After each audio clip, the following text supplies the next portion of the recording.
നമുക്ക് ചപ്പാത്തിക്കൊക്കെ എളുപ്പം ഉണ്ടാക്കാൻ പറ്റുന്ന ഒരു കറിയാണ് ഇന്ന് ഉണ്ടാക്കാൻ പോകുന്നത്. അതാണ് തക്കാളി കറി. അതിന് വേണ്ടുന്ന സാധനങ്ങളാണ് നമ്മളിവിടെ എടുത്തു വെച്ചിരിക്കുന്നത്. തക്കാളി, വലിയ തക്കാളി 2 എണ്ണം ചെറുതായിട്ട് അരിഞ്ഞത്, ഒരു സവാള പകുതി അതും ചെറുതായിട്ട് അരിഞ്ഞത്, 2 പച്ചമുളക് വേണം, അത് കുളന്ന് 4ആയിട്ട് കണ്ടിച്ച് വെച്ചിട്ടുണ്ട്. അതിന് വേണ്ടുന്ന കറിവേപ്പില 1 തണ്ട്. അതിന് വേണ്ടുന്ന ചേരുവകളാണ് ഈ എടുത്തു വെച്ചിരിക്കുന്നത്. 2 ടേബിൾ സ്പൂണ് മുളക് പൊടി, 1 ടേബിൾ സ്പൂണ് മസാലപ്പൊടി, 1/2 ടേബിൾ സ്പൂൺ മല്ലിപ്പൊടി, പിന്നെ അതിന് വേണ്ടുന്ന ഉപ്പ്, വെളിച്ചെണ്ണ. നമുക്ക് തക്കാളിക്കറി ഉണ്ടാക്കാമേ. ഞാനൊരു പാൻ അടുപ്പേ വെച്ചിട്ടുണ്ട്. അതിൻ്റെ കൂട്ട് നമുക്ക് 2 ടേബിൾ സ്പൂൺ എണ്ണ ഒഴിച്ചു കൊടുക്കും.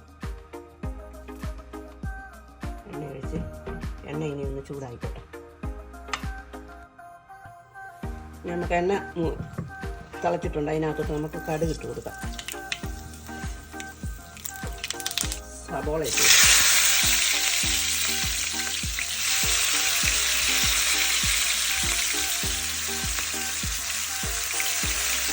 സബോള ഇനി വഴന്നു കൊടുക്കാം. നമ്മുടെ സവാള ഒന്ന് ഇളക്കി കൊടുത്തോണ്ടിരിക്കുവാണേ. ഒന്ന് ചെറുതായിട്ടൊന്ന് വഴന്ന് വന്നിട്ട് വേണം തക്കാളി നമുക്കിടാം. സവാളയ്ക്കകത്തോട്ട് നമ്മൾ പച്ചമുളക് കീറി വെച്ചത് ഇട്ടേക്കാം. അതും കൂടി ഒന്ന് വഴന്നു.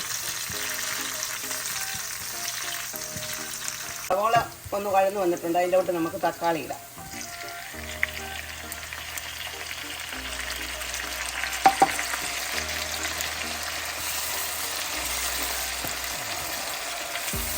തക്കാളി നല്ലപോലെ ഒന്ന് വേഗണം.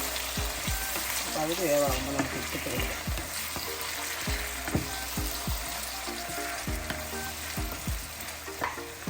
നമ്മുടെ തീ കുറച്ച് വെച്ചിരിക്കുമായിരുന്നു. അത് നമ്മൾ തക്കാളി കുറച്ചും കൂടെ കൂട്ടി വെച്ചിട്ടുണ്ട്. തക്കാളി ഒന്ന് വഴണം. ഉപ്പ് ആവശ്യത്തിന് ചേർക്കണം. നമുക്കിത് ഒരു 10 മിനിറ്റ് മൂടി വെക്കാവേ. മൂടി വെച്ചിരിക്കാം. കുറച്ച് ഇടയ്ക്ക് നമുക്കിതൊന്ന് തുറന്ന് നോക്കിയിട്ട് ഒന്നുകൂടി ഒന്ന് ഇളക്കി വെക്കാവേ.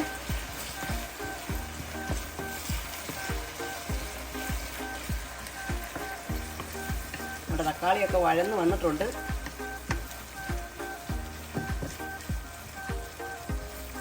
സവാളയും തക്കാളിയും എല്ലാം നല്ലപോലെ വഴന്ന് ചേർന്നിട്ടുണ്ട്.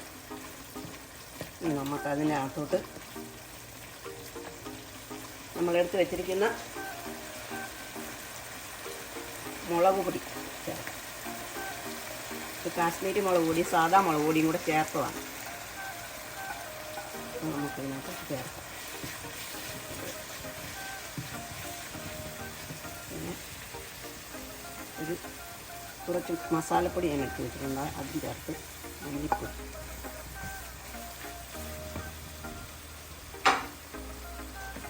അതുകൂടെ ചേർത്ത് നല്ലപോലെ നമുക്ക് ഇളക്കി അത് മുളകൊക്കെ ഒന്ന് വഴന്ന് വരും. മുളകിൻ്റെ എല്ലാം മാറി വഴന്ന് വരും നല്ലപോലെ. ഇതെല്ലാം കൂടെ ചേർന്ന് വരാനായിട്ട് നമ്മൾ ഒരു 5 മിനിറ്റ് നല്ലപോലെ ഇളക്കി കൊടുക്കണം.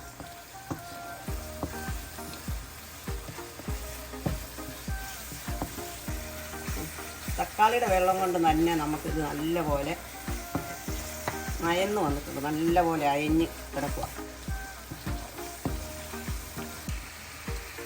1 ടേബിൾ സ്പൂൺ പഞ്ചസാര ചേർക്കാം ഇതിനകത്ത്. തക്കാളിയുടെയൊക്കെ ആ പുളിരസമൊക്കെ ഒന്ന് കുറയാൻ വേണ്ടിയിട്ട്. തക്കാളിക്കൊക്കെ ഒരു നല്ല പുളിയുള്ള തക്കാളി, അതെല്ലാം ഇതെല്ലാം മാറി കറി ഒരു നല്ല ഇതിലാകാൻ വേണ്ടിയിട്ടാണ് നമ്മൾ പഞ്ചസാര. അപ്പം നമ്മുടെ തക്കാളിക്കറിയെല്ലാം റെഡി ആയിട്ടുണ്ട്.